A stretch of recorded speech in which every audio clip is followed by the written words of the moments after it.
How to grade 8, sits meets, Mr. Arden's time to play some stuff on your instruments.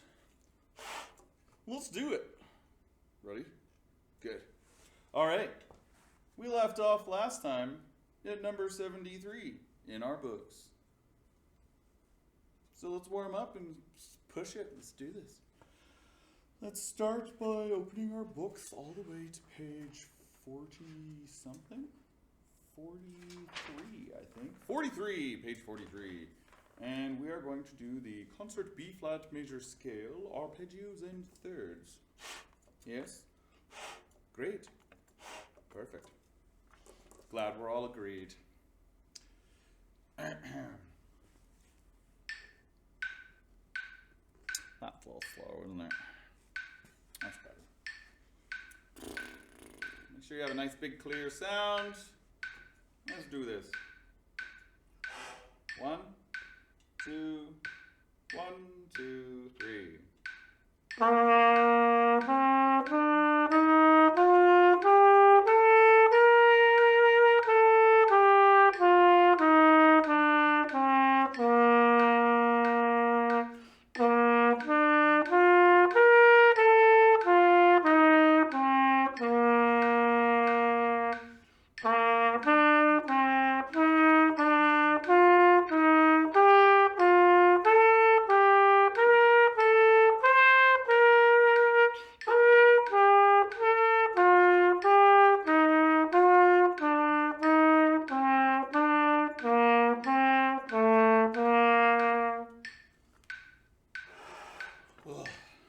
Thirds. If you ever have trouble remembering fingerings, that exercise will get you going for it. Okay. So, we're going to scroll down to the bottom of the page. We're going to do our chromatic scale. And I mentioned, I think on Monday, you must know all of these fingerings. In grade 8, this should be automatic. You should know these. So, figure them out. Use a fingering chart. Find one on the internet if you have to. Bookmark it on your phone. Whatever you got to do. Okay?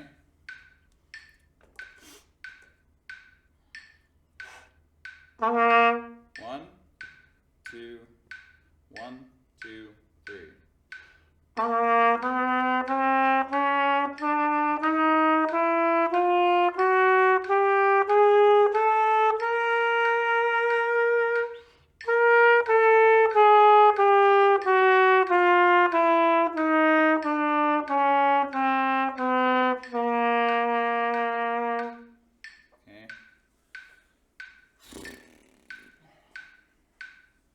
Okay, so that's pretty good. It's pretty solid.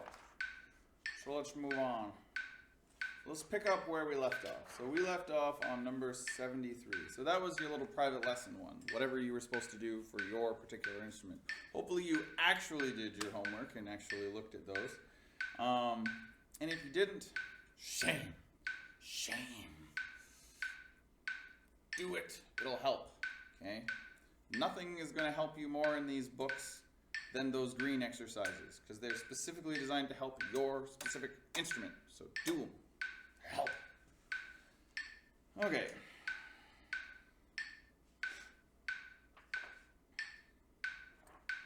I'm also in the process of a little goofy project where I'm going to try and record a video where I play every single instrument for March Across the Sea, Procession from Water Music, and the Banana Boat song.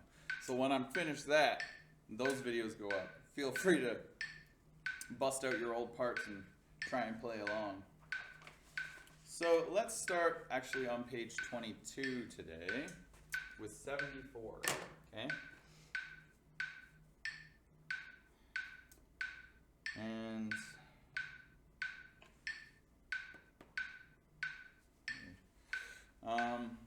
so we have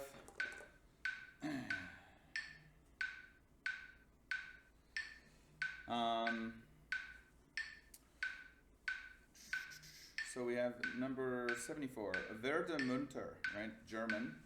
So it's a duet, and we've got our hairpin dynamics. So you guys should remember what these are, right, crescendos and decrescendos. So it has to be gradual.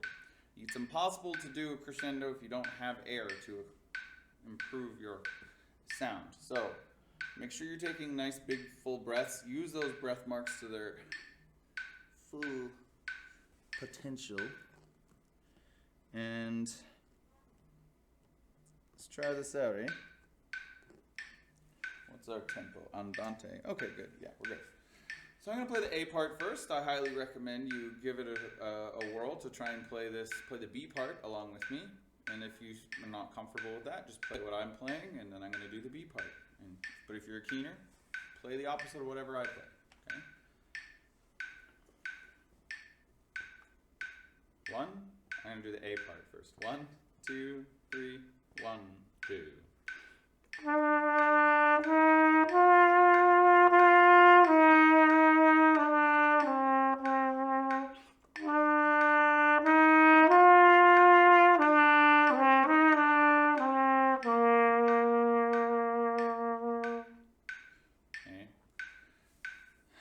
Try that one more time. I'm going to do the B part this time, okay? 1, 2, 3, 1, 2.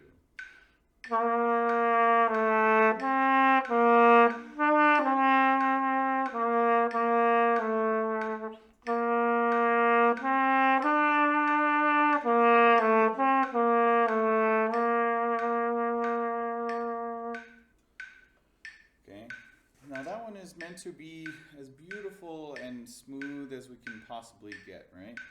So remember that we're trying to create a beautiful sound, okay? So let's try number 75, okay? Fé dodo, French folk song. Okay, this one's a little on the low side. So we've got a new fingering, actually. I mean, most of you should know this note, but just in case, we have the low B flat for trumpets and clarinets and tenors. A low A flat for trombones, and flutes and oboe, and then our alto sax is the low F natural, right? Okay. Make sure you know the fingering. It should be at the top of the page. We'll try this out with the repeats and everything. 1, 2, 3, 1, 2.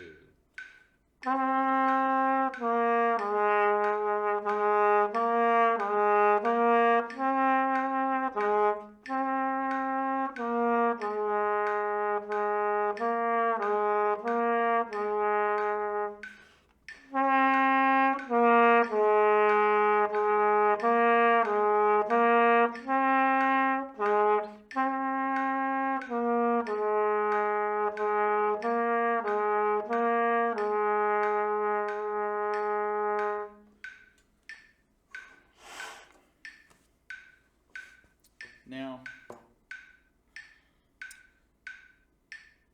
yeah, make sure that when we get to piano that you don't get so quiet that your sound is kind of like, okay?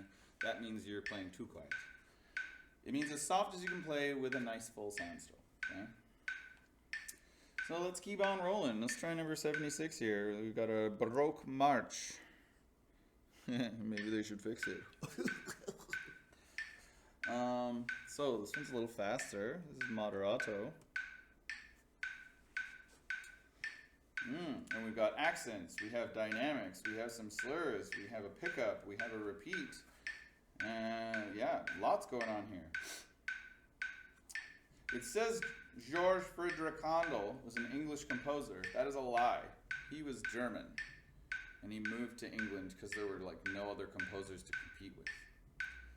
You can tell that he was not an English speaker when you read any of his stuff that uses English text, because no person who spoke English would ever write lyrics like that, because it doesn't make any sense. You would never speak it that way. It sounds weird. Anyways, so we have a pickup. So I'll give you a bar in 3.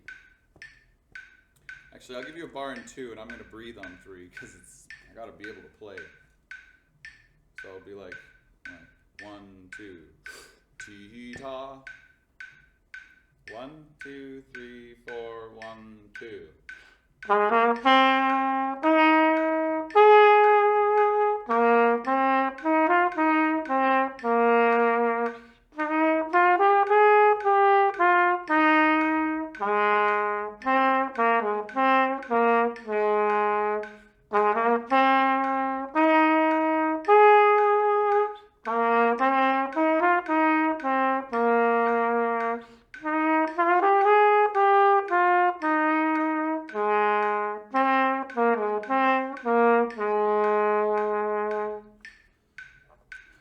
should have mentioned, if you guys were not aware of this before, but as you do know, or I'm sure most of you know, that when there's a pickup, the time that the pickup is equal to is taken away from the last measure of the piece, right? So in this case, we have 2 8 notes, which is the same as 1 beat, right? 1 quarter note. So the last measure only has a dotted half note. But we have a repeat, and I should have reminded you that when you get to the repeat in a piece with a pickup, you still have to play the pickup on the repeat, okay? So if you need to do that one again, because I messed up and didn't tell you that, feel free to do so. We're going to skip 77 because it's meant to be played as a group, and it won't really work. So we will do 78 instead. And I like this one a lot because it's got a whole bunch of stuff that, it's got like all the stuff that we've covered in the book so far. We've got dynamics, we have crescendos, decrescendos, it has slurred passages, eighth notes, quarter notes, half notes, it's got different accidentals. There's a lot going on in this one, okay? So be picky about yourself, okay? If you didn't do the slurs, then you didn't do it right, okay?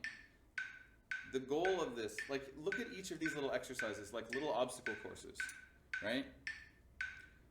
And you have to make sure that you actually go around all the cones. Don't skip them, okay? Just imagine if you were doing something in PE class and you have this thing and you have a bunch of cones and you're supposed to go around them all, right? And imagine I'm your PE instructor and I'm watching you do this obstacle course, right? And you get to the cones, and instead of actually going around each of them, you just jump right over them. And then you get to the end and you're like, I did it, Mr. Larden. I'm just gonna sit there and be like, you didn't even go around the cones. Okay? You gotta do the slurs.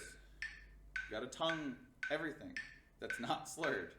And I mean everything that's not slurred has to be tongued. You can't just go or don't do that. 2 2 2 2 2 2 2 2 2 2. Okay? 2 2. Every slur begins with a tongue, but everything else is smooth and connected, okay?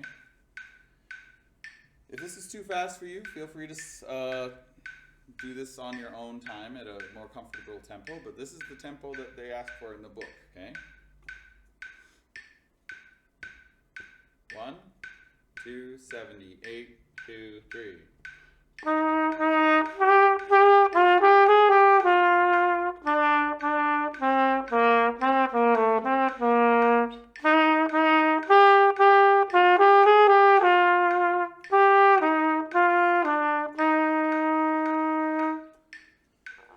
Okay. Now I'm going to do that one more time, a little slower. Just for those of you who are having trouble with this, okay? 1 2 3.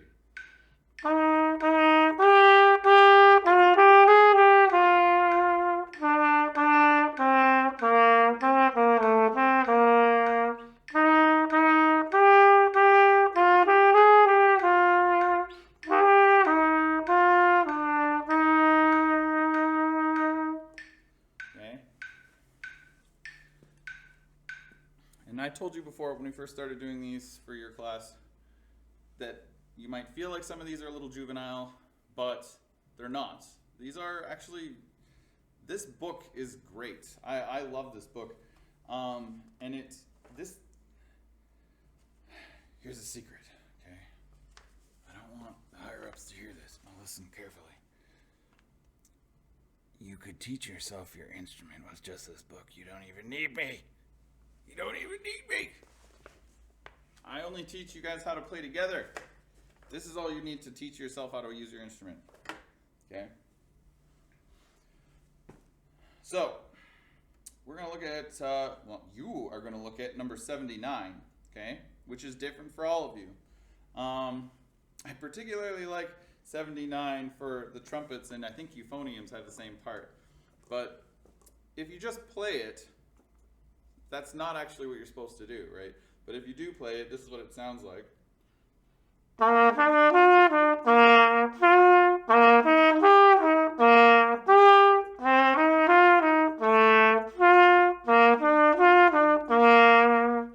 And with a repeat.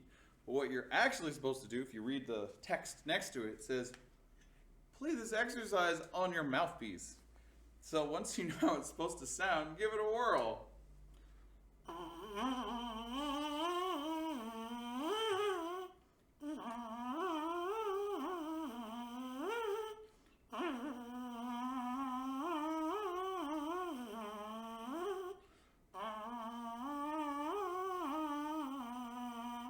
Really hard, but if you can do it on your mouthpiece, you can do it on your horn, okay? This is something that I was taught by my teacher. He would actually make me play through all of my studies in university. He made me play everything on my tuba mouthpiece before I even played on the horn. There were a couple lessons where he came in and I went to get my instrument out and he goes, no, you won't need that, just your mouthpiece. And we just played it on the mouthpiece. And that sounds silly and you might look like an idiot. A little bit, but the concept behind this is that when we use our horn, it automatically locks our lips kind of and our partials into a particular note. But you can technically hit any partial on your mouthpiece, right?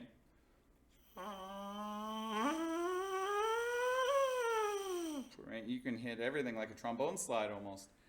And that idea was, as far as I know, kind of pioneered by a fellow named Arnold Jacobs, who is basically the greatest tuba player like ever, and was one of the best, probably the most influential brass teacher since J.P. Arbin, and he was my tuba teacher's teacher, and so that's it's the best, one of the best things you can do as a brass player. Okay, so try it out. It's a thing. And our clarinets, where did my clarinet book go?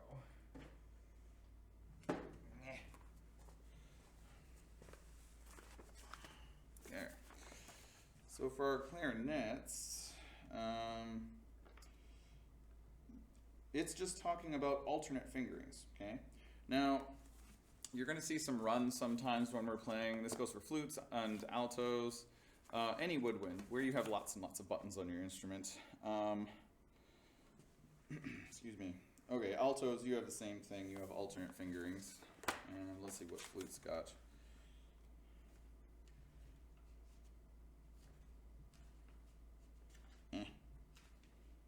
Oh, flutes have something different. So for those of you who have like alternate fingering things, sometimes you're going to find like a run where you're like, how is it even possible for me to move my fingers that fast? Saxophones get that a lot when you have to do stuff where you have a run that involves a C in the middle of it, or like a C sharp or E flats, things like that. Stuff around the break. And clarinet stuff that involves B's, B flats, A flats, stuff that goes between the, like nothing to like lots of fingers. And you're going to go, that's how is this even possible? And that's why we have alternate fingerings. There's a lot of notes on your instrument. Almost every note on your instrument, there is an alternate fingering. Not all of them, but most of them. They don't sound in tune very well, though, but they are there specifically so you can do certain runs easier. And it's important that you learn most of them, or be aware of them, okay? And as for our flutes, this is a lovely little running exercise.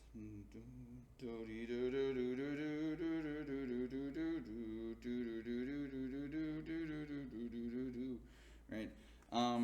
This is a speed exercise. Okay. Right.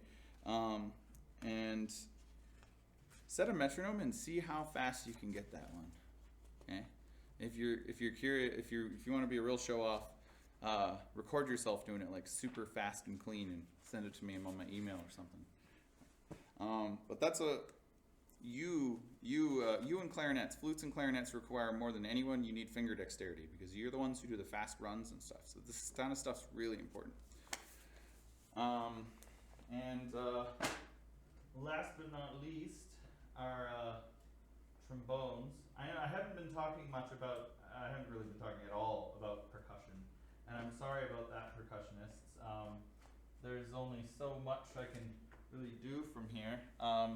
But I do have good news for you. I have a book. I just got my etude books in. I'm still waiting on one though. But I actually have a special book that I have available, and I'm going to try and see if I can make it available and send them out to you, called Alfred's Complete Drum Method, and it is a it's a huge book full of snare drum studies and rhythm building skills and building stick control. It's really cool. It's really fun. There's lots of little solos and other stuff for you guys to work on. So I'll have some more stuff for you guys to actually work on. Okay? So I don't actually know where my trombone book is run off to. Oh, wait. Oh, no, that's euphonium. Never mind. Oh, wait. There it is. Oh, dang it, it's a trumpet book. Oh, well, doesn't matter. In any case, have a look at the stuff that we did today, and I will have more stuff for you Monday. Okay? I missed you guys, and who knows, maybe I'll get to see you guys again before the end of the year. Looks like they might. It's possible, maybe. Who knows? Miss you guys. Bye-bye.